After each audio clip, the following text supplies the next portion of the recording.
సహోదరుడా, సహోదరి, నీకు శుభవార్త. ఏమిటి శుభవార్త? నీ జీవితంలో సమస్యకు పరిష్కారము సమయమే తీసుకురాబోతుంది.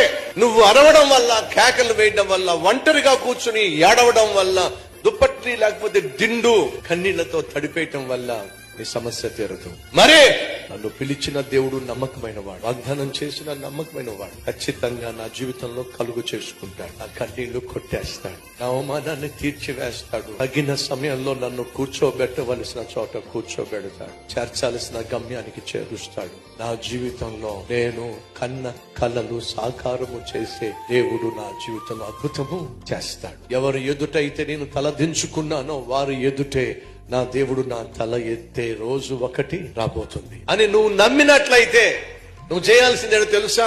దిగులు పడ్డం మానేసాయి. నువ్వు చేయగలిగిందల్లా ఒకటే, దేవుని మీద ఆధారపడి నెమ్మది కలిగి జీవించు.